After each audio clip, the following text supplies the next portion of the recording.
Now the bread I'm going to be making today is what I would call enriched white bread. It does have an egg and it has milk in it, so it's considered enriched. Hello friends, I am so excited. So I wanted to share this with you. I found a treasure. So I have been working very hard cleaning up my pantry room in the basement. And I found a box up high on a shelf that I didn't know what it was, and I took it down and I found this Breadman Ultimate bread machine. So this is a Breadman Ultimate, and the reason I'm so excited about it, it's a very good machine.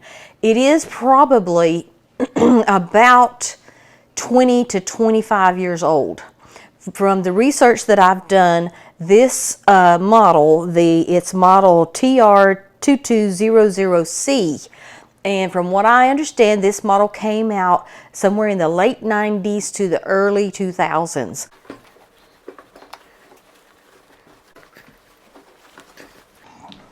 Look at that, just cleans up like new. I'm going to use a paper towel to clean out the inside because I know that's going to be really messy, all that flour in there. Just beautiful, all cleaned up. Oh, there's no spot. Don't want to miss a spot. Okay, now I'm going to wash up the pan and the paddle, and we will make a loaf of white sandwich bread. So now that we have everything cleaned up, we are ready to try a loaf of bread. Now the bread I'm going to be making today is what I would call enriched white bread. It does have an egg and it has milk in it, so it's considered enriched. Now the recipe calls for 1 1/3 cup of liquid. So what I did was I measured 1 1/3 cup of milk, and this is just some clabbered raw milk that I had that will make some great bread, and I have removed 1/4 of a cup, which is normally what an egg will measure. And so I'm just going to crack my egg into my measuring cup here that has my milk, and it should be about 1 1/3, and if not, I'll top it off with some of the milk I took out. So anytime you're adding things like that to your bread, just remember to decrease the liquid amount, the water or the milk or whatever, to keep your liquid at 1 1/3 if you're making this size of a loaf. And so now if I look at that, it is exactly 1 1/3. So I can pour this, wait, got to put my paddle in, and I want to oil my stem, so I'm just going to dip my finger in the oil there.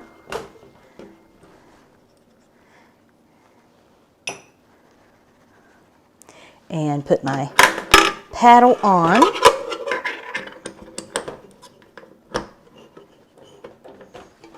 Okay, and now I'm going to add my liquid.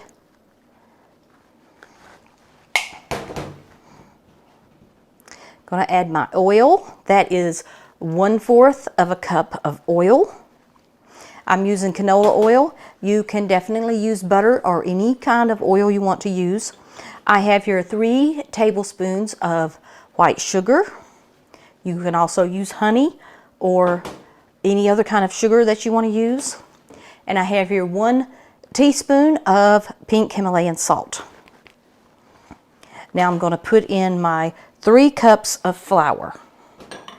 And I am using a high quality bread flour, and you're going to want to use a good strong bread flour for this recipe. I'm adding 3 cups. And now I'm just going to sprinkle my yeast on top. And I'll bring it down as we put it in the machine and set the setting.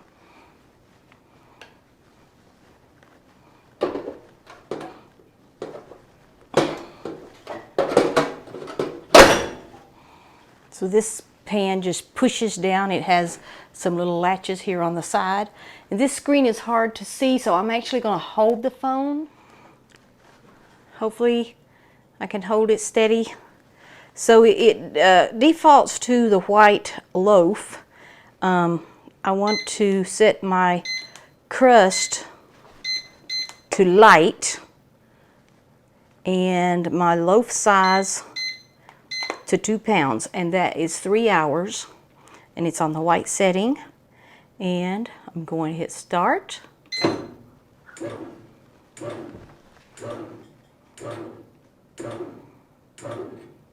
We'll let that mix for a few minutes and see if we need to add any liquid or stir it a little bit with our spatula. And it's been stirring for a couple of minutes. It does look a little dry, so I'm going to add a little half of my reserved milk, and I'm going to scrape down the sides.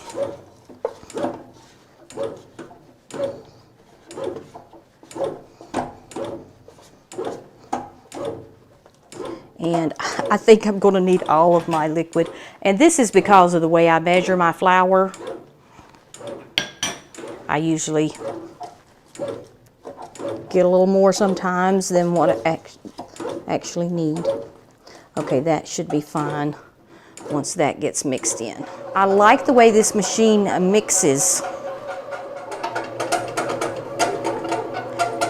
So this bread, it's been mixing for about 18 minutes, and I just wanted to show you. It looks great. I really like the way this machine kneads the dough. I mean, just look how that dough ball is moving around that bread pan and turning over and over, and the dough already looks so smooth. Now, as you can tell, it is noisy. And it is vibrating quite a bit. I don't know, I'm gonna put my hand here to see if you can tell. Or maybe you can tell by the lid how much it's vibrating. And I had read that people said, you know, that it vibrated pretty bad. But that's because it's mixing so hard. So I can live with that if it's gonna knead my dough really well, because that's so important when you're making bread, is how well it kneads the dough.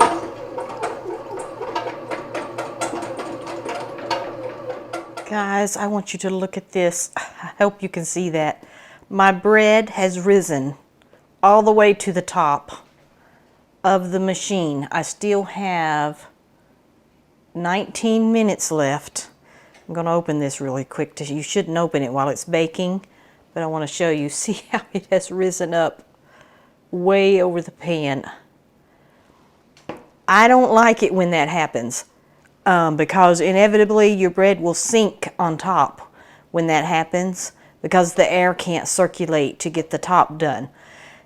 I know why it happened. So the bread has a couple of more minutes before the timer goes off, and I just wanted to talk about why it rose so far to the top. And I don't know if you can see that on camera, but the steam, can you see that? Does that help? The steam coming out that vent is just pouring since my bread rose so high, because condensation takes place on the lid.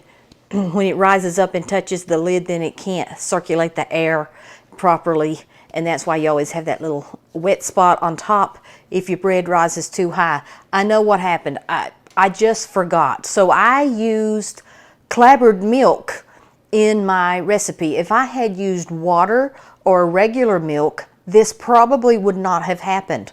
But anytime you use anything soured like buttermilk, yogurt, clabbered milk, sour cream, or anything like that in your bread recipe, you need to cut down on the yeast because it increases the fermentation rate. And so I forgot to do that. I should have left out maybe a 1/4 or more teaspoon of my yeast, and then this probably wouldn't have happened. I don't like it when my bread over rises. Now it is going to be a nice fluffy loaf, nice and soft and fluffy, that's for sure. But it makes the bread shaped funny because it has that big mushroom-like top on it. I like for it to rise just a little bit above the pan, but not too far. So I apologize for that. It was just something I forgot. I guess I was just excited about the machine and wasn't thinking. But it's good that it happened, because maybe it will help you learn something. If your bread ever does this, you'll know what the problem is. And if you're having trouble getting your bread to rise properly, then maybe you want to use buttermilk in place of the milk or water, or sour cream or yogurt or anything like that. It might help you get a better loaf. Just know that it might rise too high, and when it's done, and when it rises that high, then you're always going to have the problem of that very, very top being a little moist, just because the air can't circulate. So let's get this loaf out and see what we're up against. A lot of times too, it just tears it all to pieces, because the bread rises up over top of the bread pan, and then now your handle is all in the top of the bread, but you'll see what's going on. Okay, I am not going to be able to use the mitts to get this out, because there's no space. So I'm going to try to use this and try not to get burnt.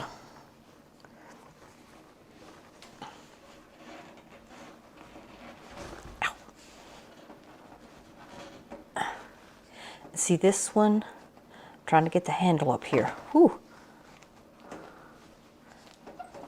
Okay.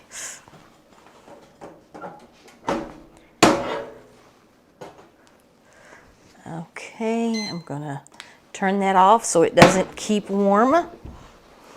And so here's what I'm talking about with the handle. Hopefully you can see that. So I'm going to try to get the handle back under the little mushroom top in order to get the bread out of the pan. Yeah, I don't like it when my bread rises too high. Oops. But it happens sometimes. Okay, so you can see I have mutilated the top of it, just trying to get it out of the pan. I did take the beater out before the final rise, so that's good. So here we have our bread. It is beautiful, all except for the top. So hopefully you can see that. We're going to let it cool, and then we'll slice into it and see what we've got. So it's time to try and slice this bread that overrose and created this mushroom-like top. Now, I'm going to show you what I normally do. I use an electric knife, and I have a bread slicer guide. And normally when my bread does this, I will trim off the edges, because, well, let's see if it'll fit. See, it won't fit down in the bread slicer guide because of this mushroom top. So I'm just going to trim that off.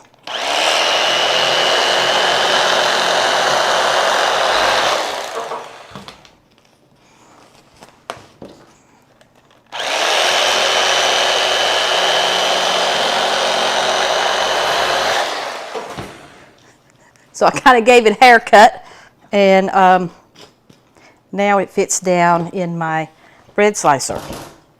Oh, it is so good and so soft. I think I'll taste this.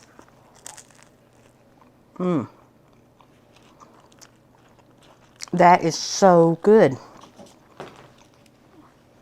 Very good. So let's slice into it.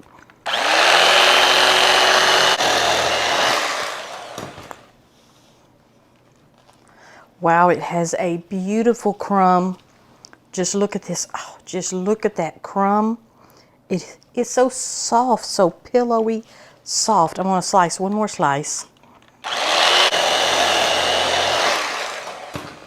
Now what happens when your bread rises up like this one did and touches the top of your bread machine, as I get to the center, this top part right here will be kind of doughy, and I just usually will slice that off. And that's because the air could not circulate around the top of the bread. The heat couldn't get up there, to bake it.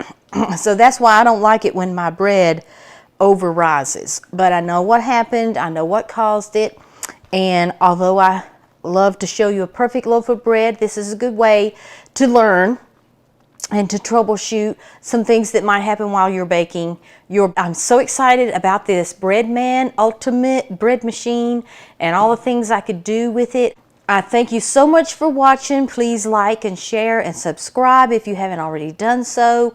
That really helps me to grow my channel. I appreciate you watching. I have enjoyed spending this time with you. You are just a wonderful community. So please leave me a comment and get that bread machine out of the closet and make yourself some bread. If you have a friend that's not using their bread machine, tell them you'll take it and you'll try it.